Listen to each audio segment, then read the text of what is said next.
No one in Ohio woke up that morning thinking something was about to change. The coffee brewed. The radios turned on. The factories waited. So why did the air already feel heavier than it should have? By sunrise, Ohio looked exactly as it always did in the early 1970s. Row houses stood shoulder to shoulder, their paint fading in quiet agreement. Factory parking lots slowly filled with familiar cars. Inside kitchens, hands moved on autopilot, toast, eggs, black coffee poured into chipped mugs. Everything followed routine. Everything felt rehearsed. But beneath that sameness, something subtle had shifted, and no one could yet explain why. If nothing unusual was happening, why did so many people feel unsettled without knowing the reason? Historians would later say that nothing significant happened in Ohio that day. No headlines, no sirens, no breaking news. So why did so many people remember it as the day things stopped feeling normal? The radios carried familiar voices, calm, controlled, confident. News anchors spoke about distant events, foreign tensions, political debates, numbers that felt abstract and far away. Yet inside Ohio homes, those voices echoed differently. The volume was turned up slightly higher than usual, as if listening harder might reveal something hidden between the words. Outside, the hum of traffic blended with the low mechanicals, breathing of factories preparing for another shift. The smell of oil and metal clung to the morning air. It wasn't new. It had always been there. But today, it seemed stronger, thicker, like the city itself was exhaling something it had been holding in for years. If the environment hadn't changed, why did it suddenly feel suffocating? Men in work jackets stepped onto buses without speaking. Women stood at kitchen windows longer than necessary, watching the street instead of the clock. Children moved slower while tying their shoes, distracted by a feeling they didn't have words for. The rhythm of the city was intact but slightly offbeat. A song played at the wrong tempo. No one called it fear. Fear required a cause. This was something quieter, something closer to anticipation or dread. How could an entire city sense something without knowing what it was sensing? By mid-morning, the factories were alive. Machines clanged and hissed, filling massive rooms with deafening noise. Vibrations traveled through concrete floors and into bones. The work was repetitive, predictable, safe in its monotony. But even here, among steel and sweat, workers noticed small things: a missed signal, a delayed response, a machine pausing half a second too long before starting again.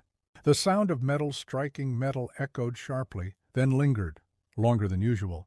It felt less like background noise and more like a warning that hadn't yet learned how to speak. If the machines were still working, why did they suddenly feel unreliable? Lunch breaks arrived, but conversations didn't. People ate quietly, chewing without appetite. Cigarettes burned faster than usual, smoke curling upward and hanging in the air like unanswered questions. Eyes drifted toward factory doors, toward windows, toward nothing in particular. It wasn't exhaustion. It wasn't anger. It was a collective pause, an unspoken sense that continuing as normal required more effort than before. Someone laughed too loudly. Someone else didn't laugh at all. Both reactions felt wrong. What happens when normal behavior starts to feel unnatural? Outside the industrial zones, downtown Ohio moved at its usual pace. Shops opened, cash registers rang, footsteps echoed on sidewalks. Yet store owners noticed fewer customers lingering. Fewer casual conversations. People bought what they needed and left, as if staying too long risked something they couldn't name. A breeze moved down the street carrying dust, gasoline, and the faint smell of rain that never came. The sky remained clear, but the light felt dimmer, filtered through something invisible. If the weather hadn't changed, why did the day feel darker? Imagine standing there midday in the middle of Ohio, doing everything right. You showed up, you worked, you followed the rules, and yet deep down, you felt the unsettling thought, this isn't leading anywhere good. No disaster had arrived, no crisis had announced itself, but the city felt like it was holding its breath. And the longer it held, the more dangerous release would become. What happens when an entire community senses decline but continues pretending it doesn't? Years later, people would struggle to explain why they remembered that day so clearly. They would say things like, it just felt different. But what they wouldn't realize until much later was that this was the morning Ohio quietly crossed a line it didn't know existed. As afternoon approached, shadows stretched longer than expected. Time moved forward, but certainty did not. And somewhere between lunch and dusk, Ohio began slipping, not suddenly, not loudly, but in a way that ensured almost no one would stop it. If the fall had already begun, how could anyone have noticed in time? That evening, as the sun lowered and factories prepared to shut their doors, a sound echoed through the city, familiar, routine, and completely ignored. But by morning, people would realize that sound marked the last moment Ohio felt like itself, and no one understood yet what had been lost. By early evening, Ohio was still standing. The buildings hadn't moved. The streets hadn't cracked open. So why did it suddenly feel like something had already ended? The shift whistles blew across the city almost in unison, a long, sharp sound cutting through metal air. Workers poured out of factories with the same motions they'd practiced for years, jackets zipped, lunches folded away, heads down.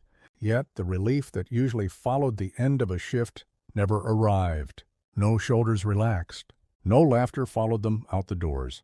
The workday was over. The weight remained. If the source of the pressure was gone, why did it still feel crushing?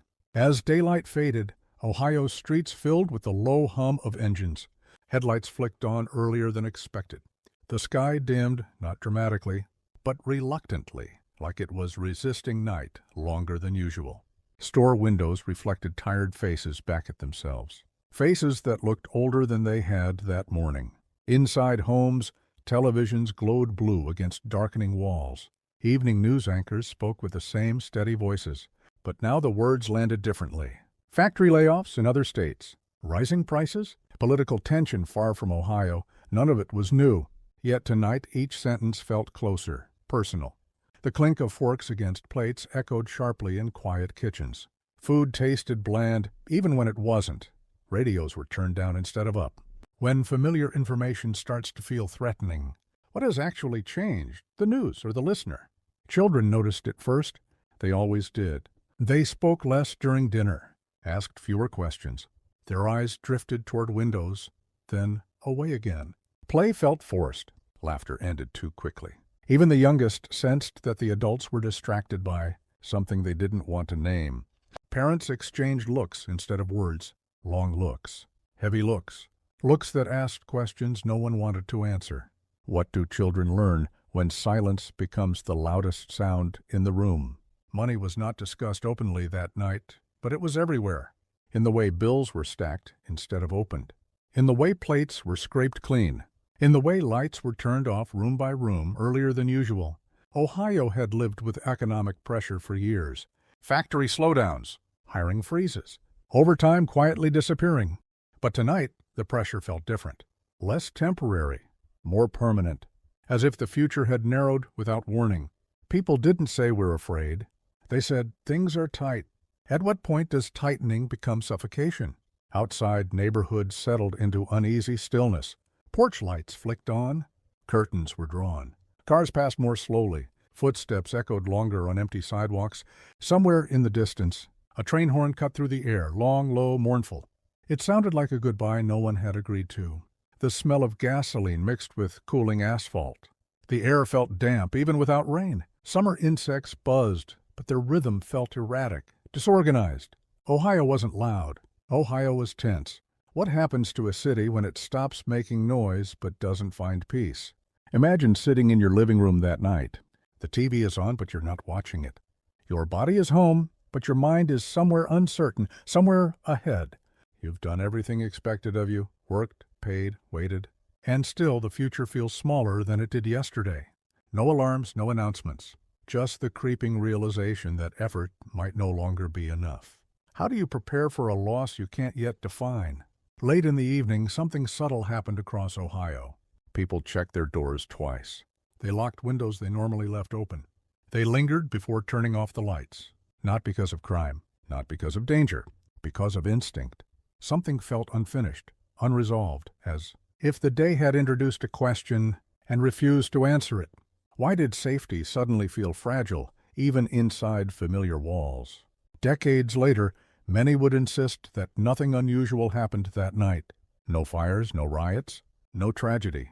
Yet nearly everyone remembered going to sleep uneasy. without knowing why. Beds creaked under restless bodies. The sound of distant traffic faded slower than usual. Some people stared at ceilings. Others dreamed of places they had never been, somewhere between wakefulness and sleep. A shared thought drifted through the city. What if tomorrow doesn't work the way it used to? Ohio fell asleep carrying that question, and overnight it began changing the answer. Sometime before dawn, a decision was made, not by one person, not by any leader, but by circumstance itself. By the time the sun rose again, Ohio would wake up to consequences it didn't yet understand, and the quiet agreement that had held the city together would begin to fracture. Morning came to Ohio the same way it always had. The sun rose, the streets filled. The radios turned on, but something essential had failed to arrive with the light. People noticed it in fragments, not all at once. Alarm clocks rang, but bodies stayed still a few seconds longer than usual. Coffee brewed, yet the smell didn't bring comfort. The familiar morning rhythm resumed, but it felt forced, like a performance everyone remembered but no longer believed in. Outside, the air was cool and sharp. The sky was clear, almost too clear. Birds moved along power lines, restless, jumping instead of settling. Cars started, hesitated, then pulled away from curbs with uncertain timing. Nothing was wrong, and yet nothing was right. If the day looked normal, why did it feel so unstable? Factory gates opened on time, but fewer cars entered the lots. The absence was subtle, one empty space here, two there, but noticeable to those who had memorized these patterns over years. Inside, machines powered up with familiar noise, yet operators sensed hesitation. Not mechanical, human. Instructions were repeated more often. Signals were missed. Someone forgot a step they had performed thousands of times before. Supervisors frowned but said nothing. The silence wasn't generous, it was watchful. The smell of oil and heat filled the air again, but today it carried an edge. Something brittle, as if the system was under stress, and everyone knew stress eventually revealed cracks. What happens when trust in routine begins to erode? Downtown, shop owners unlocked doors with less confidence than before. A few opened late. A few didn't open at all. Windows reflected streets that felt wider than yesterday, emptier. Customers came in, but they browsed less, asked more questions, bought necessities instead of wants. Cash registers rang, but the sound felt hollow. A man stared at a price tag longer than necessary. A woman counted change twice, then once more. When people hesitate over small purchases, what larger fears are they hiding? The word layoff hadn't been spoken yet. But it hovered. Conversation stalled when someone walked by. Voices dropped when factory schedules were mentioned. A rumor moved faster than any official announcement. Hours might be cut. A line might be shut down. Something temporary might become permanent. Ohio had weathered rumors before. This time they felt heavier. Lunchrooms grew quieter. Tables that once held easy chatter now hosted careful calculations. Cigarettes burned down to filters without being noticed. Someone laughed at a joke that wasn't funny, too loud, too fast. When humor becomes a defense, what is it protecting people from admitting? Imagine standing in line that morning, waiting for coffee, waiting for work, waiting for reassurance. You look around and realize everyone else is waiting too. No one pushes, no one complains. But no one relaxes. You feel the strange pressure of knowing that your stability depends on systems you don't control, and that those systems might already be failing. How long can a community survive on patience alone? By mid-morning, Ohio felt like it was listening for something. A phone call, a whistle, an announcement over a loudspeaker. But nothing came. Instead, time stretched. Minutes passed slower. Every interruption felt significant. Every pause felt loaded. The city wasn't reacting to an event, it was reacting to anticipation itself. Even the weather felt complicit. The wind shifted direction. Clouds gathered briefly, then broke apart, without delivering rain. The air smelled metallic again, sharper than before. Why did uncertainty feel more dangerous than bad news would have been? Years later, people would remember this morning as the beginning. Not because of what happened, but because of what didn't. No warnings were issued. No help arrived. No clarity was offered. By early afternoon, Ohio's rhythm had changed permanently. Though no one said it out loud, small decisions accumulated quietly, skipping lunch out, saving receipts, postponing plans. Acts of caution disguised as common sense. The city adjusted without realizing it was retreating. When survival instincts activate too early, do they protect or do they accelerate collapse? In neighborhoods, interactions grew shorter. Nods replaced conversations. Doors closed faster. Trust didn't disappear, it thinned. People began observing one another more closely, measuring reliability in ways they hadn't before. Someone borrowed tools and returned them late. Someone didn't return them at all. It was a small thing. But small things mattered now. At what point do minor fractures become social fault lines? As afternoon slid toward evening, an official notice was prepared somewhere behind closed doors. Typed carefully, reviewed twice, delayed longer than it should have been. When it finally reached the places it was meant to reach, it wouldn't sound dramatic. It wouldn't sound cruel. It would sound reasonable, and that would make it worse. By nightfall, Ohio would hear words it had been quietly fearing all day. Words that changed how people measured security, loyalty, and survival. And once spoken, they could never be taken back. The announcement was short, carefully written, and heavy enough to change everything. It arrived without ceremony. No sirens, no public address system. Just paper notices pinned to boards, quiet meetings behind closed doors, and managers clearing their throats before speaking. The words were plain, almost gentle. Temporary adjustments, reduced hours, necessary measures. No one believed the word temporary. If these measures were truly short-lived, why did they feel permanent the moment they were spoken? Inside factories, machines kept running as the announcement spread. The noise didn't stop. It never did. But the way people heard it changed. Every clang sounded more final. Every hiss felt like a countdown. Some workers stared straight ahead, refusing to react. Others asked questions that had no answers yet. Supervisors repeated the same phrases again and again, as if repetition could soften impact. It couldn't. The air smelled of sweat and metal, but now it carried something else, fear, sharp and metallic like blood on cold steel. How does a place built on labor respond when labor is quietly devalued? In offices, schedules were rewritten, names were circled, lines were drawn. The process was presented as neutral, rational. But everyone understood what was happening. Security was being rationed. People began calculating futures in hours instead of years. When time itself becomes uncertain, what do people cling to? Conversations turned cautious. Longtime co-workers stopped sharing personal details. Friendships bent under invisible weight. Someone volunteered for overtime they didn't need just to stay visible. Someone else avoided eye contact, afraid it might invite scrutiny. The community that once moved together now began, fragmenting into individual strategies. This wasn't betrayal, it was adaptation. At what point does adaptation start to resemble self-preservation? At another's expense? Imagine hearing your name read from a list, whether it was called or not. Your heart races either way. If it's called, your future shrinks. If it isn't, your guilt grows. You drive home slowly, aware that every traffic light feels like a decision you didn't make. At home, you explain the situation carefully, choosing words that protect others from panic. You say, "We'll be fine," even if you're not sure. What does reassurance mean when belief is already slipping? Neighborhoods absorbed the news unevenly. Some households felt immediate impact. Others felt only anticipation, but everyone felt the shift. Dinner tables hosted harder conversations. Arguments sparked over small expenses. Children overheard words they weren't meant to understand. Silence became defensive. Doors closed earlier. Voices dropped lower. Ohio wasn't breaking loudly. It was tightening. How much pressure can a community absorb before something gives way?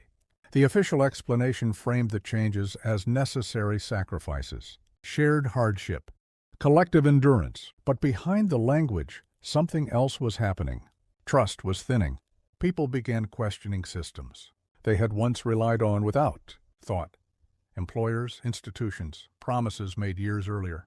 The idea that loyalty would be rewarded no longer felt guaranteed. Some responded with anger, others with resignation, most with quiet calculation, as none of them realized yet that this was only the first decision Ohio would be forced to make. If this was just the beginning, what would the next choice demand? As night approached, an unusual stillness settled over the city. Radios were turned off earlier. Television stayed muted. People listened to footsteps, to passing cars, to nothing. Somewhere in Ohio, a meeting was scheduled for the next day. not public, not announced. And the outcome of that meeting would move the conflict from quiet acceptance to something far more dangerous. That night, Ohio went to sleep divided not by ideology or belief, but by fear and necessity. By morning, the pressure would force a response, and not everyone would respond the same way. Ohio had always believed it would face hardship together. That belief lasted longer than the jobs did. The shift didn't happen all at once. It never does. At first, people still spoke the language of unity, we, us, together. But beneath those words, decisions were being made quietly and individually, not out of cruelty, out of fear. Fear that resources were thinning. Fear that time was running out. Solidarity became conditional.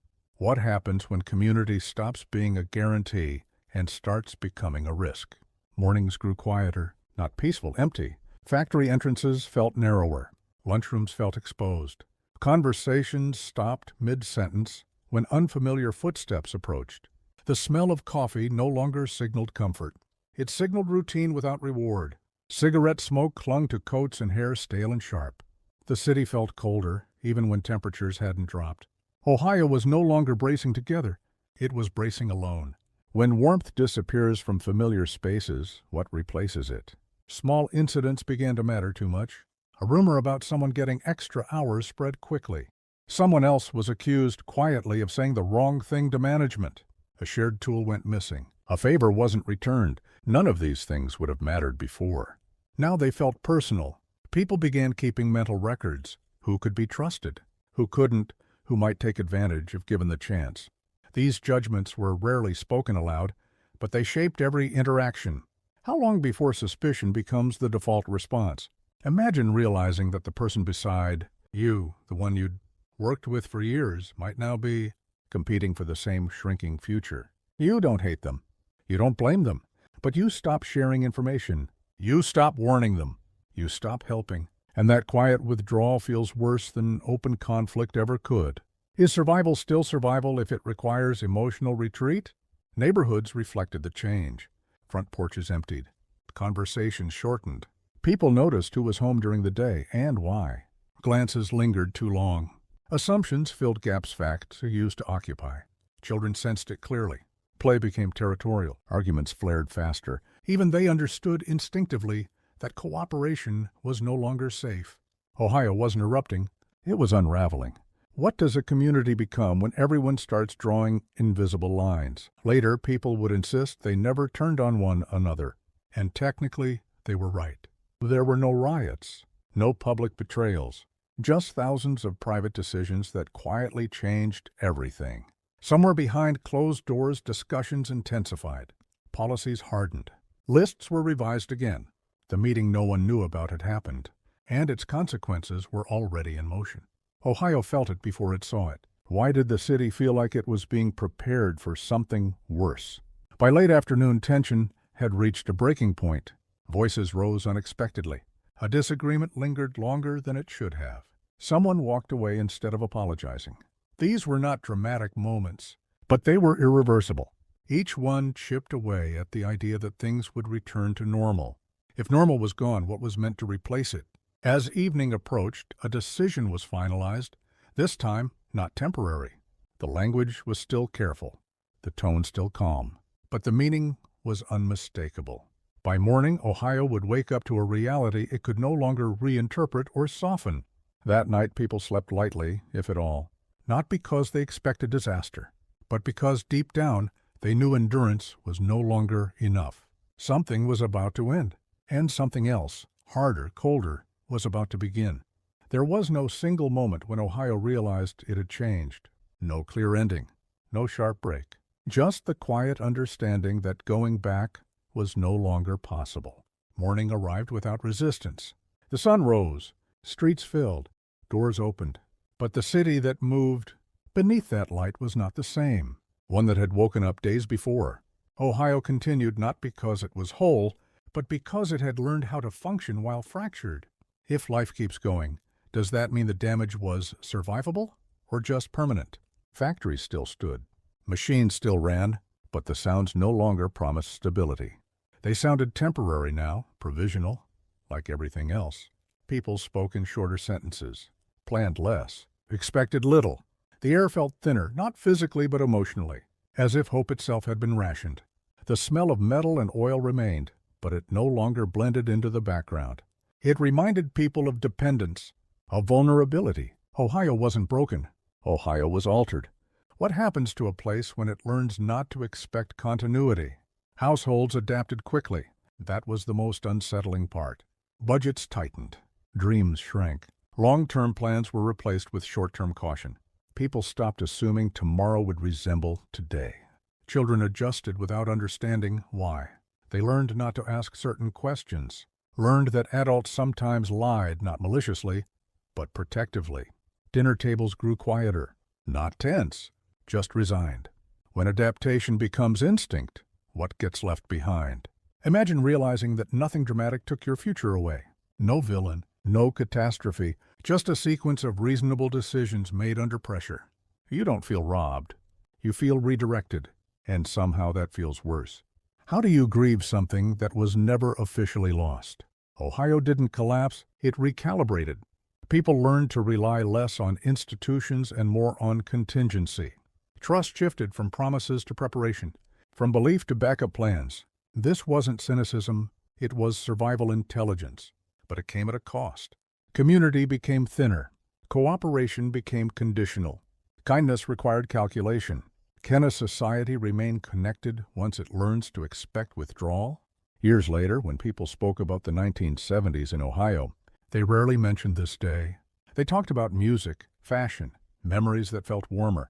But beneath those stories was a quiet truth. This was when Ohio stopped assuming it would be okay. The effects didn't end that week, or that year. They stretched forward into how people voted, worked, saved, trusted, into how parents warned their children, into how risk was measured and hope restrained. What changed wasn't the economy alone. It was expectation. Ohio learned that stability was temporary, and that lesson never fully faded. What happens when an entire generation grows up without believing in permanence? At dusk, the city still looked familiar. Lights came on, cars passed, life continued. But if you listened closely, you could hear it, the subtle difference in rhythm, a hesitation, a caution, the sound of a place that had learned something it could never unlearn. Nothing dramatic marked the end of that ordinary day in 1970s Ohio. No headlines announced it. No history books framed it clearly. But this was the day Ohio changed. Not suddenly, not violently, but quietly. And quiet changes, once complete, are the hardest to reverse.